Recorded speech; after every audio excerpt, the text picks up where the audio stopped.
Yes sir. Yes अब sir. अब हम इसी तरीके से सेकंड केस करेंगे। सेकंड केस में देखो ए बी, सबसे पहले वही स्टेप है स्टूडेंट, चाहे जैसा मर्जी क्वेश्चन आ जाए मैं आपको यही कहूंगा, बाकी आपकी इच्छा है आप क्या किया करो, सबसे पहले सारी बेरिंग्स को होल सर्कल बेरिंग्स बनाया करो। अब ए बी और ए सी, इसके अंदर ए बी की हमारे पास गिवन है नॉर्थ 40 डिग्री 3 मिनट वेस्ट, तो हम ये केस 2 पढ़ेंगे। ये केस 2 है। केस 2 में reduced bearing of A B कितनी गिवन है, नॉर्थ 40 डिग्री 3 मिनट वेस्ट, ये हमें गिवन है। ठीक है, अब हमने क्या करना है, अब हमने इसकी क्या बनानी है, होल सर्कल बेरिंग बनानी है। अब इसका छोटा क्वाड्रेंट सिस्टम बना लो, north south west east, 0 degree 90 degree 180 degree 270 degree 360 degree. अब यहाँ पे क्वाड्रेंट कौन से लिखे हैं, नॉर्थ और वेस्ट, ये कौन सा क्वाड्रेंट होता है, फोर्थ क्वाड्रेंट, फोर्थ सर। क्योंकि ये देखो ये नॉर्थ और ये वेस्ट, ये जो क्वाड्रेंट होता है ये 4 नंबर होता है, 4 नंबर क्वाड्रेंट। अब 4 नंबर जो फोर्थ क्वाड्रेंट होता है उसके अंदर रिड्यूस्ड बेरिंग निकालने का क्या फार्मूला होता है, in fourth quadrant reduced bearing is equal to 360 degree minus whole circle bearing. ठीक है, हमने क्या करना है, हमारे पास रिड्यूस्ड बेरिंग तो गिवन है, कितनी गिवन है, 40 डिग्री 3 मिनट, हमने फार्मूले में डाल देना 40 degree 3 minute is equal to 360 degree minus whole circle bearing. यहाँ से हमने होल सर्कल बेरिंग की वैल्यू निकाल देनी है। होल सर्कल बेरिंग की वैल्यू यहाँ इसको फार्मूले से कैलकुलेट करके कितनी आ रही है, whole circle bearing of line A B 319 degree 30 minute. समझ गए, क्लियर है? हाँ जी सर। अब इसके बाद इसी केस की दूसरी लाइन एसी की कितनी गिवन है हमारे पास, नॉर्थ 46 डिग्री ईस्ट, एसी की हमारे पास रिड्यूस्ड बेरिंग कितनी गिवन है, नॉर्थ 46 डिग्री ईस्ट। तो हम क्या करेंगे, इसको रिड्यूस्ड बेरिंग को होल सर्कल में कन्वर्ट करेंगे। Reduced bearing of A C is equal to north 46 degree east. अब ये नॉर्थ और ईस्ट कौन सा क्वाड्रेंट पड़ता है, फर्स्ट। ये नॉर्थ होता है तो यहाँ पर ईस्ट होता है, पहला क्वाड्रेंट होता है।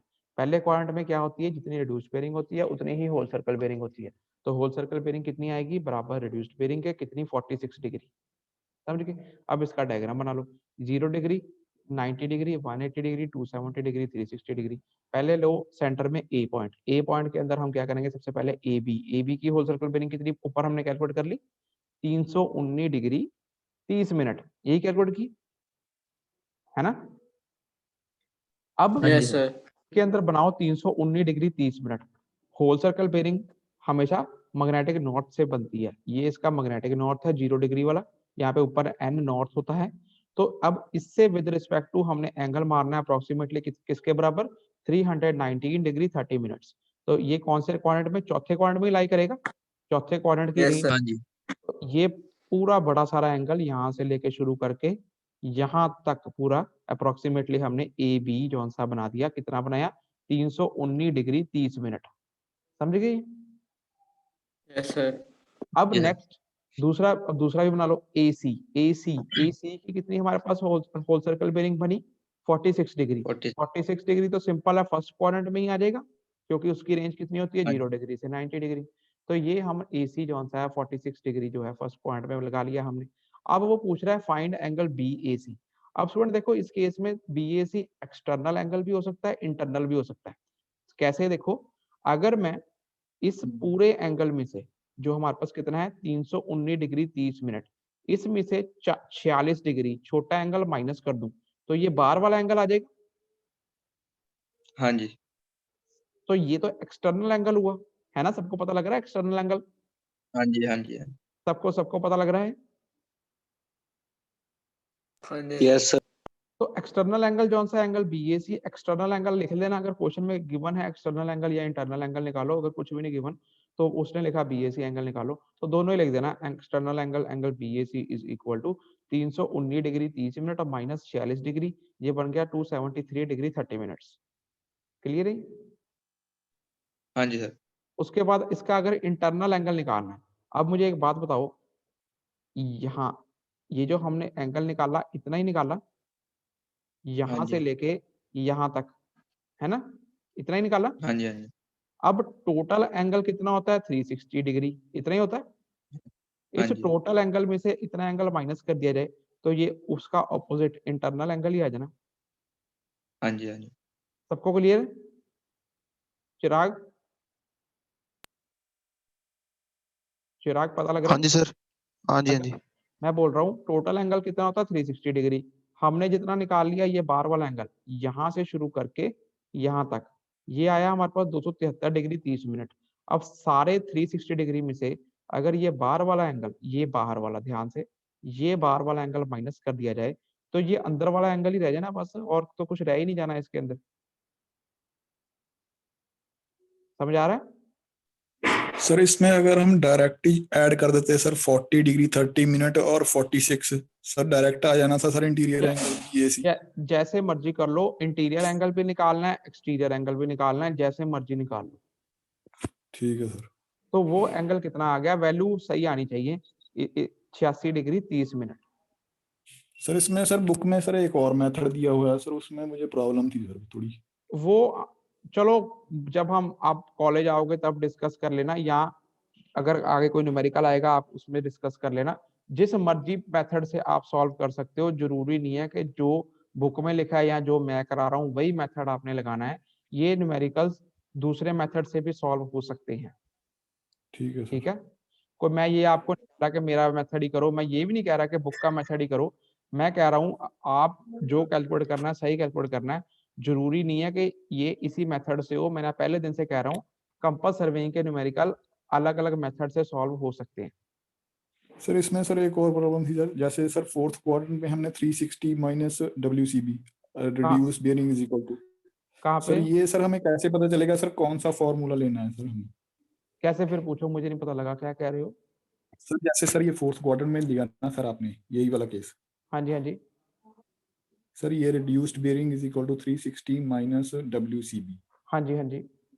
सर फर्स्ट में सर आपने 180 से लिया सर, अभी 360 से लिया सर, और नेक्स्ट केस में सर वो सर ले रहे हैं sir WCB, sir RB is equal to WCB minus 180 degree.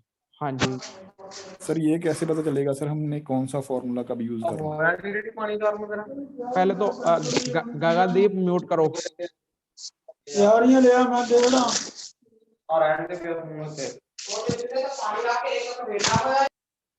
हाँ जी, रमनदीप आप जो पूछ रहे हो वो उसका ये है, देखो ये जो हमारे पास रिड्यूस्ड बेयरिंग गिवन है, रिड्यूस्ड बेयरिंग ऑफ AB, ये हमारे को क्वेश्चन में Yes, गिवन sir. है, ये गिवन Yes, है sir. ना, Yeah. ये गिवन है नॉर्थ 40 डिग्री 30 मिनट वेस्ट, यही गिवन है हमारे पास, है Yes, ना। sir. अब इसके अंदर यहाँ लिखा है नॉर्थ, ये लिखा है वेस्ट, ठीक है। अब मुझे बताओ नॉर्थ और वेस्ट कौन सा क्वाड्रेंट होता है इस फिगर में से, देख के बताओ। सर फोर्थ ही होता है। तो फोर्थ क्वाड्रेंट, इसलिए हमने फोर्थ क्वाड्रेंट लिखा कि ये जो रिड्यूस्ड बेयरिंग है ये फोर्थ क्वाड्रेंट में लाई करती है, समझ गए। ठीक है सर। अब फोर्थ क्वाड्रेंट में रिड्यूस्ड बेयरिंग को होल सर्कल बेयरिंग बनाने का फार्मूला जो हमने पढ़ा हुआ है वो वाला फार्मूला अप्लाई करना है, ठीक है। फोर्थ क्वाड्रेंट में रिड्यूस्ड बेयरिंग को होल सर्कल बेयरिंग में बनाने का या होल सर्कल बेयरिंग से रिड्यूस्ड बेयरिंग कैलकुलेट करने का जो फार्मूला होता है वो ये होता है, reduced bearing is equal to 360 degree minus whole circle bearing. आप इससे कुछ भी निकाल सकते हो, ठीक है। सर। अब तो आप फोर्थ में यही यूज करना। ये स्टूडेंट, ये मैंने जब कंपास, ये बेसिक है स्टूडेंट, ये मैंने आपको कितने न्यूमेरिकल करा चुका हूं मैं कंपास सर्वेइंग के फर्स्ट क्वाड्रेंट में। अगर आपको नहीं याद तो फिर मैं बता देता हूं, फर्स्ट क्वाड्रेंट में जितनी रिड्यूस्ड बेयरिंग बराबर होल सर्कल बेयरिंग, ठीक है। हाँ जी सर, वो तो है ही सेकेंड है। क्वाड्रेंट में reduced bearing is equal to 180 degree minus जितनी भी होल सर्कल बेयरिंग रहेगी, समझ गए। Yes sir. थर्ड क्वाड्रेंट में reduced bearing is equal to जितनी होल सर्कल बेयरिंग है माइनस 180 डिग्री, थर्ड ठीक क्वाड्रेंट है में। सर। और चौथे क्वाड्रेंट में reduced bearing is equal to 360 degree minus जितनी भी होल सर्कल बेयरिंग रहेगी। ठीक है सर।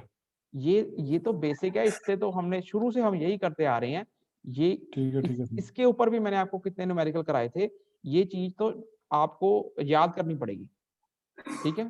ठीक है सर। ठीक है सर।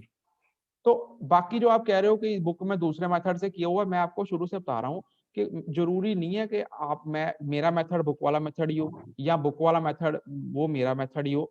आंसर सही आने चाहिए। आप मुझे बताओ आंसर यस मेल सर। खाते नहीं होंगे सर, सारे। आपका मेथड सही है सर, वो कंफ्यूजिंग है सर, वो दूसरा वो बुक वाला जो है ना। स्टूडेंट देखो, मैं कोशिश करता हूँ आपको इजी से इजी समझाऊं, पर कोई जरूरी नहीं जैसा मैं समझा रहा हूँ आपने वैसे ही करना, अगर आपको दूसरा समझ आ रहा है आप वो भी कर सकते हो, है कोई पक्की नहीं सर बात वो नहीं। कंफ्यूजिंग है सर, थोड़ा